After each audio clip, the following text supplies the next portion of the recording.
E agora nós vamos para perguntas e respostas.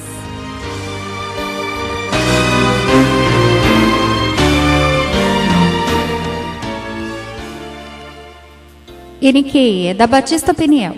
Ele pergunta: por que o mês de fevereiro só tem 28 dias?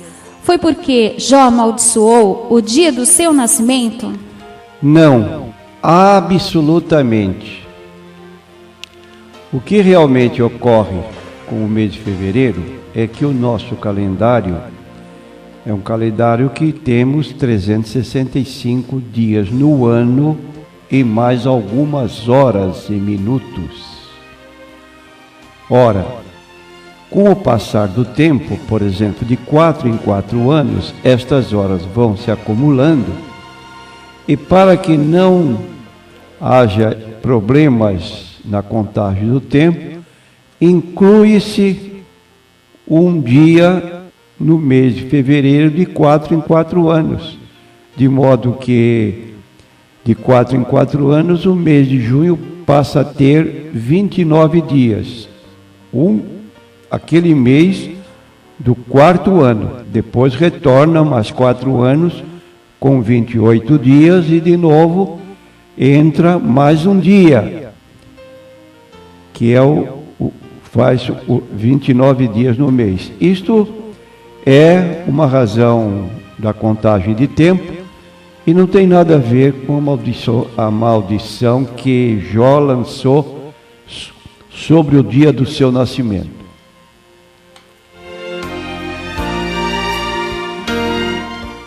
Eniquei, quando Deus fez aliança com Noé, disse para que ele não consumisse sangue.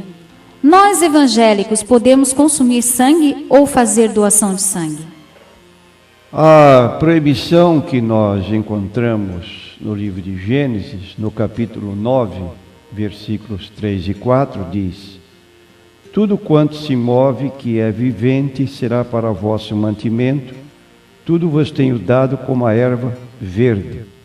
A carne, porém, com a sua vida, isto é, com o seu sangue, não comereis. Então, o que nós tiramos desse texto é que podia-se comer a carne do animal, mas não se podia utilizar o sangue para fazer qualquer tipo de alimento.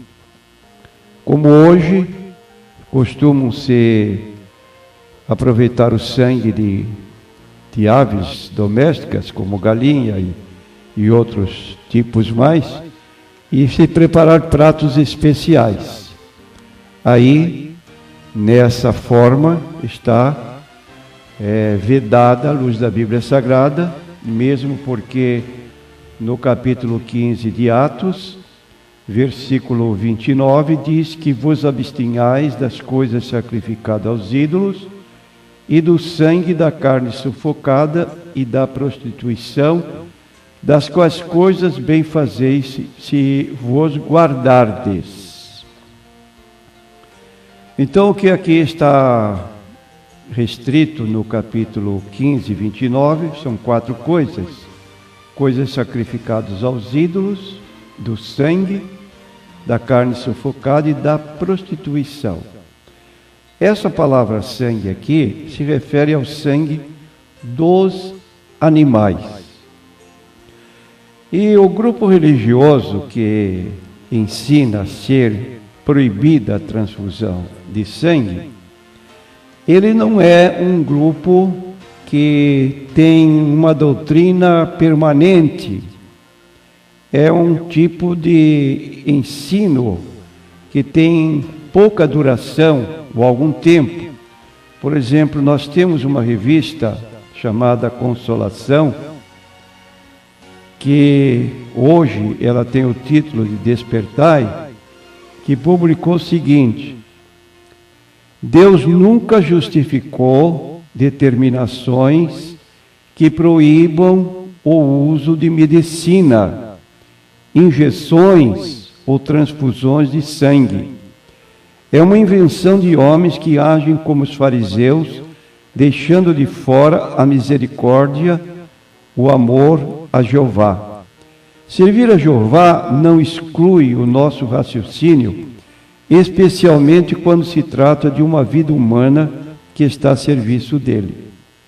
Repetindo, Revista Consolação, de setembro de 1945, na página 29, edição em holandês. Agora, o grupo que proíbe transfusão de sangue usa de um raciocínio dizendo o seguinte: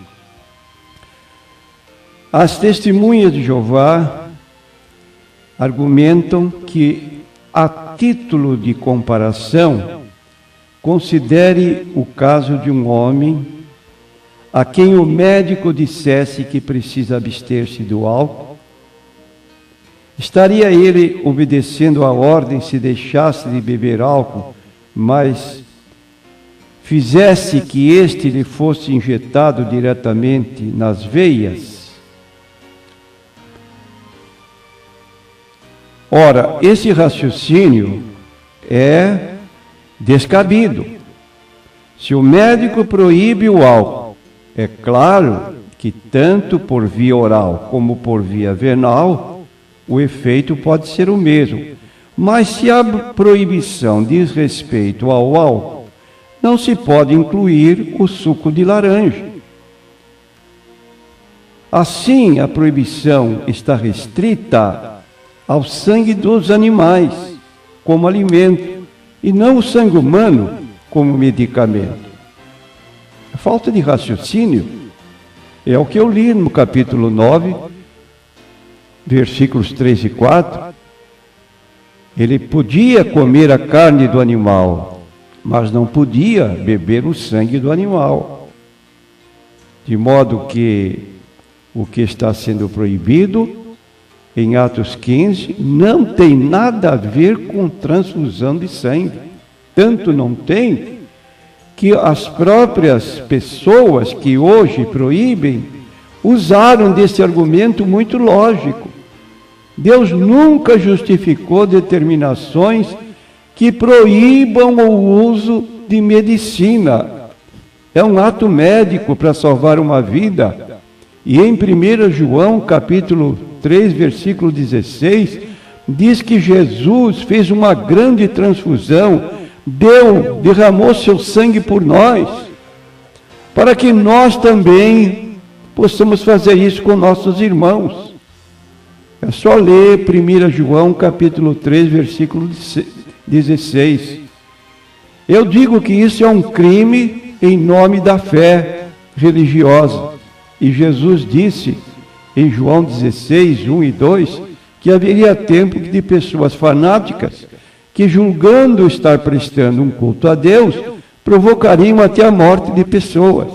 Quantas dezenas de pessoas não morrem anualmente pensando que a Bíblia proíbe uma transfusão de sangue, quando na verdade não proíbe. Eu mesmo tive uma operação do coração, precisei tomar uma transfusão de sangue, senão já teria morrido. Estou aqui vivo, servindo a Deus, e é o que o conceito que as próprias testemunhas um dia ensinaram. É uma invenção de homens que agem como os fariseus, deixando de fora a misericórdia e o amor a Jeová. Servir a Deus não exclui o nosso raciocínio, especialmente quando se trata de uma vida humana que está a serviço dele. Isso é incrível que em nossos dias possa ser consentido levar pessoas prematuramente à morte porque rejeitam um tipo de procedimento médico que tem salvado vidas. E daí as autoridades que aconselham fazer doação de sangue. E eu digo a qualquer ouvinte, se você tem possibilidade de fazer uma doação de sangue, faça com a sua consciência tranquila.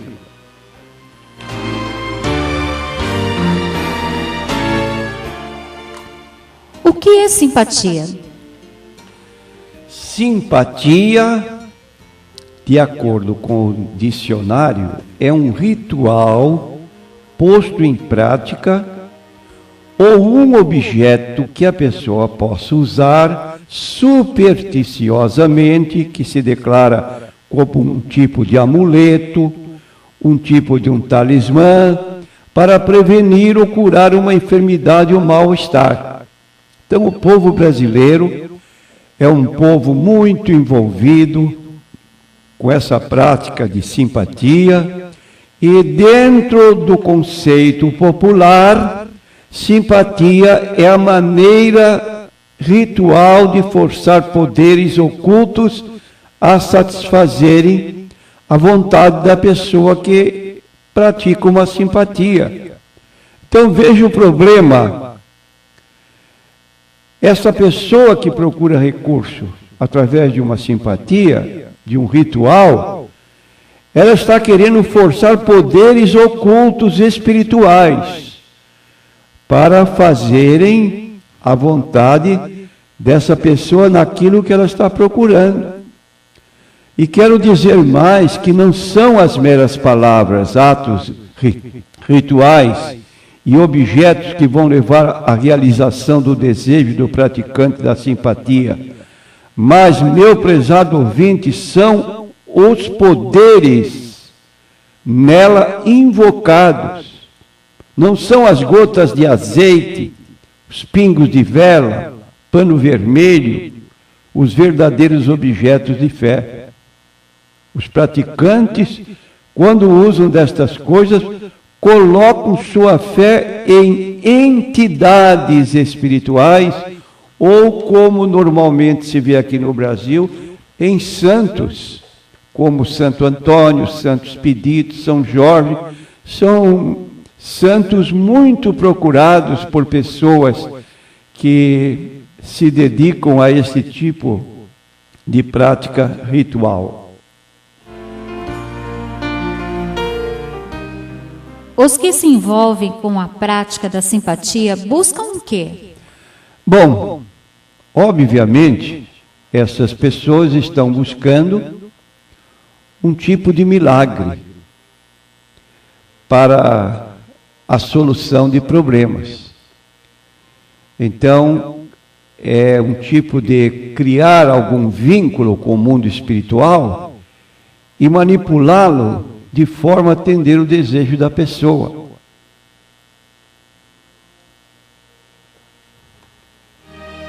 O que as pessoas que se envolvem com a simpatia querem saber?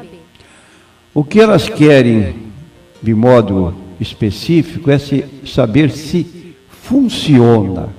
E quando eu digo assim esta palavra funcione, que nós podemos dizer entre aspas, é um tipo de resultado.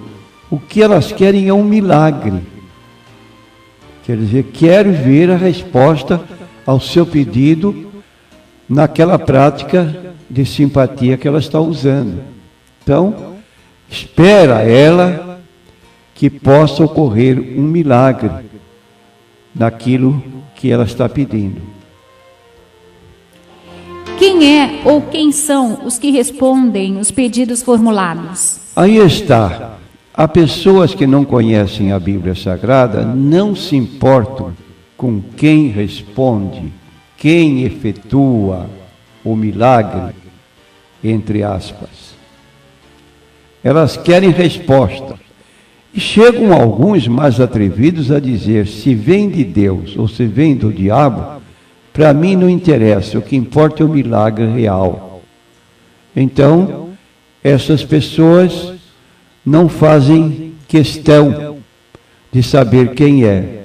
Mas consultando a Bíblia Sagrada, nós vamos ler na segunda carta do apóstolo Paulo aos Coríntios, ele advertindo que, e não é maravilha porque o próprio Satanás se transfigura em anjo de luz.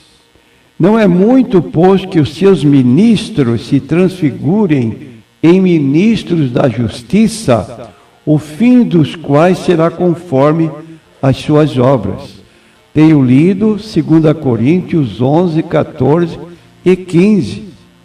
E há um exemplo na Bíblia Sagrada que, quando Moisés foi enviado por Deus ao Egito para falar a Faraó acerca da libertação do povo hebreu, ele lançou a sua vara ao chão e Deus transformou aquela vara em cobras ou em serpentes. O que faz Faraó para repelir aquele milagre partido da mão de Deus para o povo que estava querendo sair do Egito para a liberdade, e agora Deus estava credenciando a Moisés para executar esse milagre, de modo que Faraó pudesse atender ao pedido. Diz no versículos, então, de capítulo 7 de Êxodo, versículo 10 a 12, então Moisés e Arão foram a Faraó, fizeram assim como o Senhor ordenara, e lançou Arão a sua vara diante de Faraó e diante dos seus servos, e tornou-se em serpente. E Faraó também chamou os sábios e encantadores e os magos do Egito, fizeram também o mesmo com os seus encantamentos. Porque cada um lançou a sua vara e tornaram-se em serpentes, mas a vara de Arão tragou as varas deles. Porém o coração de Faraó se endureceu e não os ouviu como o Senhor tinha falado. Então está aqui que um milagre teve procedência divina, aquele que foi operado por Moisés. E o outro milagre teve consequências ou resultados diabólicos. Alguém poderá pensar, mas o diabo faz milagres? Dentro da Bíblia Sagrada, nós encontramos na segunda carta do apóstolo Paulo aos Tessalonicenses, no capítulo 2, e nos versos 9 e 10, que isto pode ocorrer. Está escrito, e eu vou passar a ler para os nossos ouvintes. Diz o texto, 2 Tessalonicenses, no capítulo 2, versículo 9 a 10. A esse cuja vinda é segundo a eficácia de Satanás, com todo o poder, e sinais e prodígios de mentira, e com todo o engano da injustiça para os que perecem, porque não receberam o amor da verdade para se salvarem. E por isso Deus lhes enviará a operação do erro para que creiam a mentira, para que sejam julgados todos os que não creram a verdade, antes tiveram prazer na iniquidade. Então aqui está dizendo que o diabo pode se manifestar com sinais e prodígios de mentira, com todo o engano da injustiça para os que perecem, porque não receberam o amor da verdade para se salvarem. Então eu quero dizer às pessoas que eventualmente nos estão ouvindo e que se dão a essas práticas ligadas ao ocultismo, que tenham cuidado. Você está numa prática que pode, por causa dela, você ser excluído do reino de Deus, ser afastado. Agora, quando uma pessoa tem apego à verdade e ele ouve a palavra de Deus, mostrando que tal prática não encontra apoio e que a resposta que eventualmente possa ser dada como milagre, não vem da parte de Deus. E devemos nos preocupar com isso, porque não queremos ter parte em nada que o diabo tenha sua participação.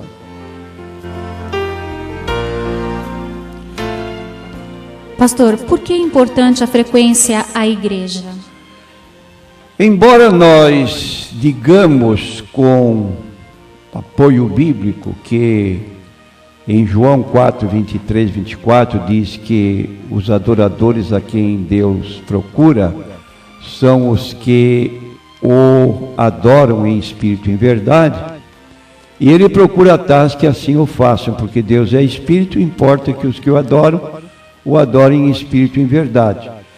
Porém, não se pode dizer que por podermos adorar a Deus em nossas casas, que deixemos de ir à casa de Deus. Lá estaremos reunidos com outros nossos irmãos e contamos também com apoio bíblico citado por Jesus em Mateus 18:20. 2 ou 3 reunidos em meu nome, eu estarei ou estou presente no meio deles. E de acordo com o registro do livro de Atos dos Apóstolos, depois do discurso de Pedro, quando cerca de 3.000 pessoas foram batizadas nas águas, estou lendo Atos 2, 41 e 42, de sorte que foram batizados que de bom grado receberam a sua palavra, e naquele dia agregaram-se quase 3.000 almas, e perseveravam na doutrina dos apóstolos, e na comunhão, e no partir do pão, e nas orações. Então eles estavam reunidos diariamente na casa de Deus. Hoje, talvez em decorrência dos trabalhos que temos, não é possível, mas nos dias marcados para estarmos reunidos, é bom que lá estejamos. E no livro de Hebreus, capítulo 10, versículo 25, também se recomenda não deixando de congregar-nos, como é costume de alguns. Então, meu prezado ouvinte, é importante sim a frequência à casa de Deus. Não abandone a casa de Deus. Procure estar presente sempre que puder, para que a sua fé se fortaleça, admitindo que a fé vem pelo ouvir a palavra de Deus.